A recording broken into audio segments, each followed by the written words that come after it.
What's going on, guys? This is another episode here, Nolan's Pod. Today is the day.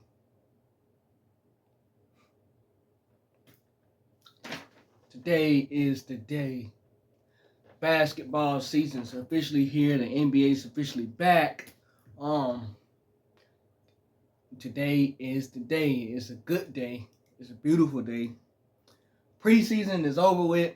Y'all might have seen some basketball highlights. That's preseason. The regular season starts today, tonight.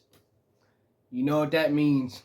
I got to give out and tell you guys my expectations for the season, who's going to finish where, and all that good stuff, who's going to win these awards and all that good stuff. So, without further ado, let's get right into it. The NBA Western Conference, for years now, you know that you cannot predict the Western Conference because the Western Conference is always so deep, and the Western Conference is always better than the Eastern Conference. I think that the Eastern Conference is disrespected, because the Western Conference is so good, but the Eastern Conference is also deep, also with the number of teams that they have that can finish where in the strong, in the good teams, I should say, in the Eastern Conference. But the Eastern Conference is deep. It's just not better than the Western Conference. So that's where I think the disrespect comes from.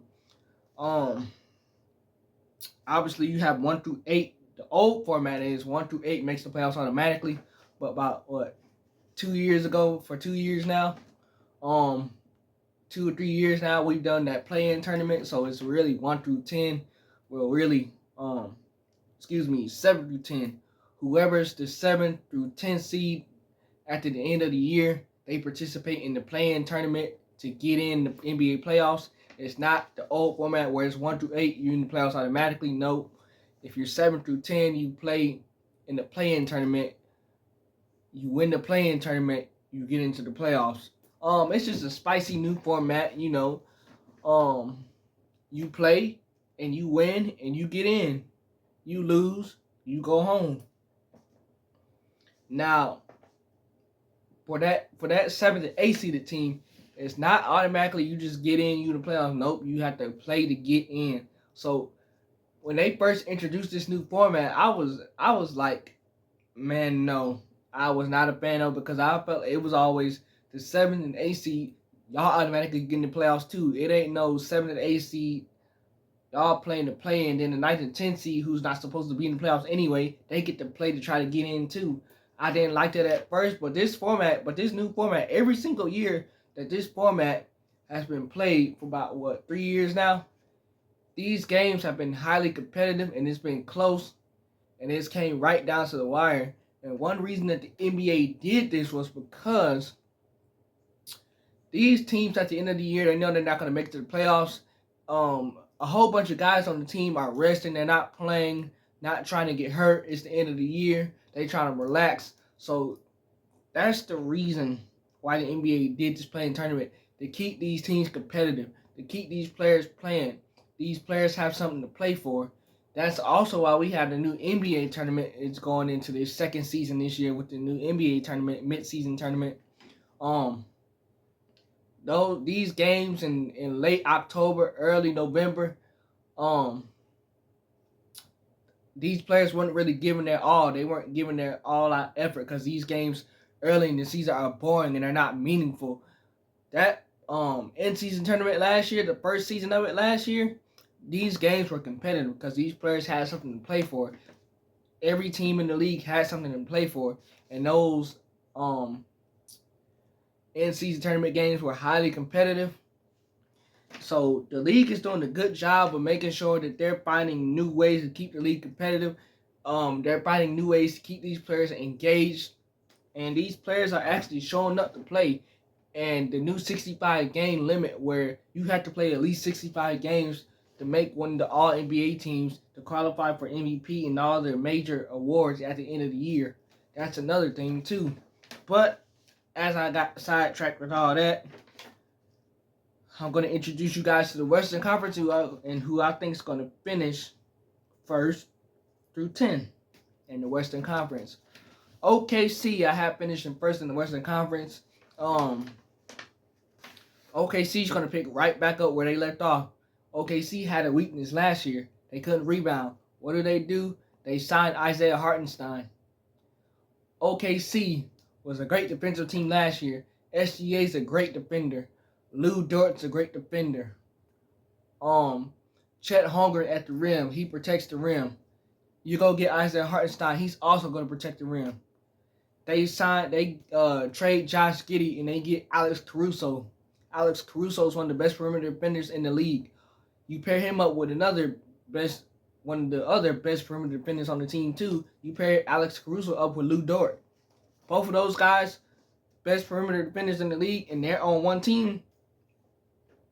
And then you got SGA, who's a great defender, and he's not even the best defender on the team, but he's a great defender too. OKC, I have them finishing first. Number 2, Minnesota had a late offseason change. They traded Karl-Anthony Towns to the New York Knicks for Dante DiVincenzo and Julius Randle. Minnesota didn't want to trade Cat. It was just, cap space reasons, So they didn't want to pull the trigger on that, but for the cap space, they pulled the trigger. Minnesota is still going to have a good team. I have them finishing second. Dante DiVincenzo is motivated after being traded away, as he did not want to be traded. Julius Randle was like the odd man out after he got hurt and Jalen Brunson came alive. So I think that Dante DiVincenzo and Julius Randle have a chip on their shoulder, and Ant-Man's coming. And then Rudy Gobert, he's so disrespected in this league now. He's going to have something to play for. He's going to have a lot of motivation. I have Minnesota finishing second. Finishing at number 3 is the Dallas Mavericks. Dallas, they added Klay Thompson. As weird as that sounds to say Dallas Mavericks added Klay Thompson and Klay Thompson not being associated with the Warriors, the Dallas Mavericks got to the NBA Finals last year. What did they struggle in? They struggled with shooting, or somebody who can knock down a shot coming from a pass from Luka or Kyrie. Derrick Jones Jr. is not on the team anymore. That was their starting forward last year. Their starting forward this year is Klay Thompson, somebody who's known for knocking down big-time shots. Number 4, the Phoenix Suns. The Phoenix Suns had some turnover. They had some change this year. They fired Frank Vogel after just one season. They come in and they hired Coach Bud, which is Mike Budenholzer, who was last coach with the Milwaukee Bucks, as he got fired. And he took a year off of coaching, and he's back now. The other problem with Phoenix was they didn't have a point guard. They go out and address that. They get Tyus Jones. That's huge because Tyus Jones is a guy who can score it when you need him to. He's going to get his teammates involved, and he's like a kind of almost a CP3. He's going to get these guys into their sets. He's going to get them into the right spots. KD's not going to have to stand in the corner as he cried about last year. So Tyus Jones was a huge key piece that the Phoenix Suns added. And Coach Bud, as you've seen in the preseason, if you watch the preseason and if you watch the Phoenix Suns this preseason, you've seen that Coach Bud has his team swinging the ball around, whipping the ball around the horn, and there's a lot of ball movement. So I think Phoenix is going to come back this year really, really strong and better defensively. Bradley Beal has to play and not get hurt. Bradley Beal is the key. I think Coach Bud's going to have Bradley Beal. He's going to sub him out the first 6 minutes of the game, and he's going to let Bradley Beal come back in and play the second unit. That's going to unlock Bradley Beal. Number 5, the Denver Nuggets. They lost KCP to Denver. He signed with Orlando. Those young guys are going to have to come off the bench and do something. They're going to have to come off the bench and do something. You still got Joker. You still got Jamal Murray. They need Jamal Murray to be healthy in order to accomplish what they want to accomplish. Mike Malone has already caught the team out because he doesn't feel like they're in the right conditioning. Number 6, the Memphis Grizzlies. I think they come back. John Morant's coming back. Memphis is coming back. They traded Steven Adams last year. They replace him in the draft, and they get Zach Edey. And I think he's going to fit right. He's already fitting in with those guys. He's going to fit right in. He's going to be just fine with that team. Number 7, I had the New Orleans Pelicans. They add DeJounte Murray. They just signed Trey Murphy III to a long-term contract. You have Herb Jones, one of the best perimeter defenders. You still got Zion. You got C.J. McCollum. Brandon Ingram does not look to be the Brandon Ingram that we're used to seeing him be. He looked out of sync playing with this ball club last year. He's in the last year of his contract, so it's a contract year for him. So we will see what happens with that. But I have the New Orleans Pelicans finishing in 7th. My 8th seed is the Lakers. They add J.J. Redick as their new head coach. They fired Darvin Ham. You still got LeBron. You still got AD. You still got D'Angelo Russell. Obviously, they drafted Bronny in this year's past draft. They're going to need production from their bench and those role players to accomplish what they want to accomplish. Number 9, the Sacramento Kings. They still practically have the same team that they had last year. They add De'Aaron Fox, who scored the second most clutch points last year behind his new teammate De'Aaron Fox, who scored the first most clutch points. So you add 2 of the most clutch fourth quarter players, and they're both on the same team. I have the Kings so far down with 9th that I'll be playing in the play-in tournament to get in. I have them so far down 9th is because Sacramento does not defend. And until they start defending, they will go up from there. If they don't defend, they're always going to be at the bottom. Sacramento's game plan is like Indiana. They have to try to outscore you in order to get it done. If they don't outscore you, they're going to lose. Number 10, the Golden State Warriors. Obviously, Steph Curry's still there. Draymond's still there. No Klay Thompson.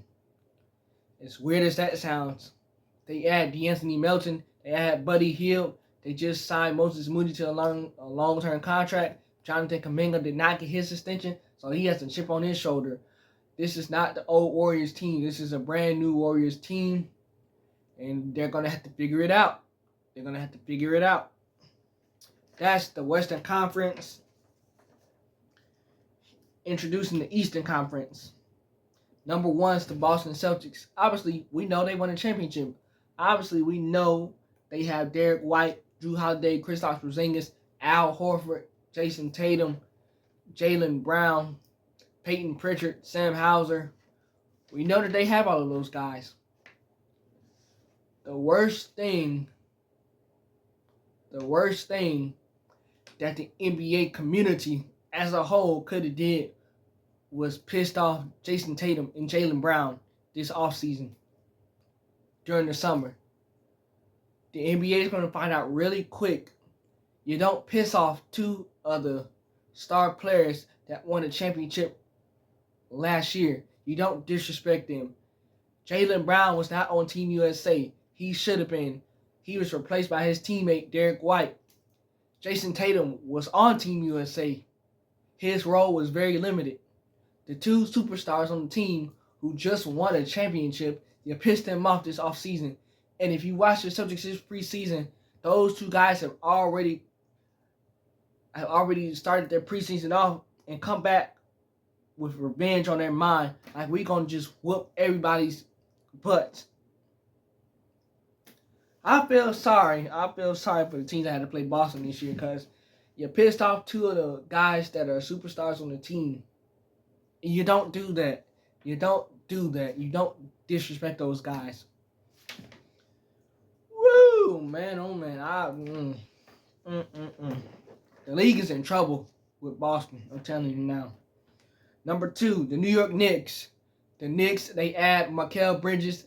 They add Karl Anthony Towns. You got Jalen Brunson. You got OG. You still have Big Mitchell Robinson. The Knicks bench is going to be the X factor. What does the Knicks bench bring us? Still got Deuce McBride, but what do the Knicks bench bring us? We know what the starters are going to do. It's a little bit of concern because Josh Hart feels like he's out of place. Mikal Bridges has tried to reinvent his jump shot for him, and he's bricked all preseason. I don't know why he tried to reinvent his jump shot. If it's not broke, don't fix it. Same thing with Jason Tatum. He doesn't have that little hitch in his shot anymore. But with Jason Tatum, again, if it's not broke, don't fix it. Same thing applies to Mikal Bridges.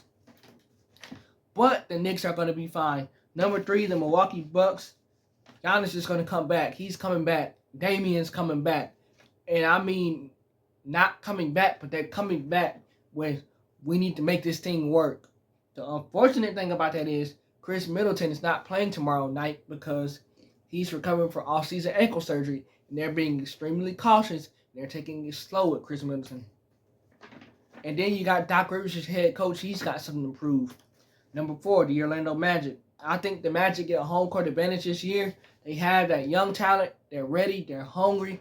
The one reason why I think the Orlando Magic get home court is because they had the 5th seed last year, and Game 7 was in Cleveland instead of Orlando because Cleveland had home court. So I think Orlando's going to fight really hard to push that into existence. You have Paolo Banchero. You have the Wagner twins. You have Jalen Suggs, Cole Anthony, Jonathan Isaac, Wendell Carter Jr.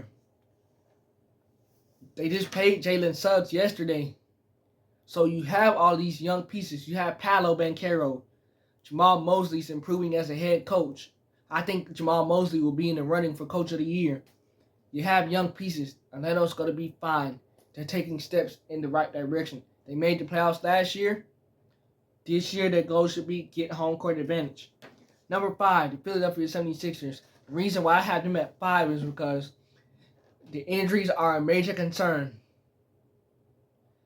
Joel Embiid and Paul George are already out tomorrow with injury. That's why they're at 5. If they were all together, I would have them probably at number 3. But instead, they fall 2 spots in my list because of injury. Number 6, the Indiana Pacers. The Pacers, much like Sacramento, if the Pacers can outscore you, they're going to win. If they don't, they're going to lose because they don't play defense. Obviously, they made it to Eastern Conference Finals. You got Tyrese Halliburton. You signed back Pascal Siakam. You got Miles Turner. You got Aaron Nesmith. And then you got Andrew Nembhard. You got a bench. They also have a bench too. Rick Carlisle's coming back as the head coach. Rick Carlisle's done this thing for a million years now. He knows what he's doing. Indiana's going to be right in that top 6 seed. Number 7, Cleveland. The reason I have Cleveland at number 7 is because I don't know what I'm going to get for Cleveland. If Evan Mobley does not take that next step, Cleveland's not going to get anywhere. If Darius Garland and Donovan Mitchell don't learn how to finally play together and share the ball with one another, they're not going to get to where they need to get to. So the key with Cleveland is Donovan Mitchell, Darius Garland. Learn how to play together. Can Evan Mobley beat KG? Can he beat Kevin Garnett and take the next steps? He already kind of plays like KG. Take the next steps to be like KG. Help Jared Allen defensively. Kenny Atkinson is the head coach after J.B. Bickerstaff was fired last year. Can Kenny Atkinson unlock this Cleveland Cavaliers team? Number 8, I have the Miami Heat. Obviously, you still got Bam, you still got Jimmy, you still got Tyler Hero. And then you got the supporting cast. Jimmy Butler has to play this year. Obviously, I learned that Jimmy Butler had some family issues last year, and that's why that was a big reason why he didn't play. It was not because he just didn't want to. Jimmy Butler didn't play because he had family issues, and we should cut him. We should cut Jimmy Butler major slack because when you have family issues, it's hard to go out there and do anything, and you got a family matter that needs to be taken care of. You know what I'm saying? So, I have Miami Heat at 8. The reason why I have Miami at 8 is because I mentioned to you guys the Eastern Conference is really deep. They're really deep anyway. That's why Miami's stuck at 8. Number 9, I have the Hawks as the playing team. Number 10 is the Bulls. They're the playing team. My MVP, I have a top 3 MVP. At 3, I have Giannis. At 2, I have Jason Tatum because he's motivated. Number 1, I have Luka Doncic. Luka has been trying to get MVP for like 2 years now and has not gotten it, but it's came close. I think this is the year for Luka. My Rookie of the Year is going to be number 1 overall draft pick that the Atlanta Hawks selected, Zachary Reese-Shea. If you watch the Hawks in the preseason, Zachary Reese-Shea is ready. He's ready. He is ready. Mark my words. most improved player, I have J-Dub, Jalen Williams for the Oklahoma City Thunder. J-Dub is Jalen Williams. The Oklahoma City Thunder have two guys named Jalen Williams, ironically. So they call Jalen Williams J-Dub, and they call the other one J-Will. Well, I have J-Dub as my most improved player. He's only going to get better. He's only getting better and better. I have him for most improved player of the year. Defensive player of the year, I have Bam at 3, Wemby at 2, Anthony Davis at number 1. Anthony Davis has always gotten robbed of Defensive Player of the Year. I have him finishing at number 1. I have Wemby at 2. I have Bam at 3. Sixth Man of the Year. Number 2, I had Nas Reed. Number 1, I had Malik Monk. Malik Monk should have been 2-time Sixth Man of the Year last year. Nas Reed came and stole it from him. Malik Monk should have been Sixth Man of the Year. He got robbed. I don't know why the NBA, actually I can kind of figure out why the NBA gave it to Nas Reed. Minnesota Timberwolves had a way higher seed than what Sacramento did. Minnesota Timberwolves was the second seed. Sacramento didn't even make the playoffs, so that's a reason. That's a huge reason why. Coach of the Year, number 3, I have Taylor Jenkins. Number 2, I have Jamal Mosley, coach of Atlanta Magic. Taylor Jenkins is the head coach of the Memphis Grizzlies. And number 1, I have Coach Bud, who's coaching the Phoenix Suns. Coach Bud's going to come back with something to prove. He got fired by Milwaukee, and he didn't deserve to get fired. Phoenix, they are in position. They need to make this big 3 work, and they got a point guard, so they're coming back. Coach Bud's coming back with a chip on his shoulder. He's my Coach of the Year. That's my Western Conference. That's my Eastern Conference, and that's my individual awards for these players this year. Let me know what you guys think about the Western Conference and Eastern Conference. Let me know what you guys think about the individual awards. We have a doubleheader tonight. It's only 2 games on. The Boston Celtics host the New York Knicks, who the Knicks think they can take down Boston. So it's going to be a great game. Boston they raise their championship banner. They get their rings. The second part of that doubleheader is the Minnesota Timberwolves, the new look Minnesota Timberwolves against the Los Angeles Lakers, who the Lakers will look to make history by playing LeBron and his son Bronny tonight. History is in the making. That's all I have for you guys today. Remember to like, comment, and subscribe, and to leave your thoughts.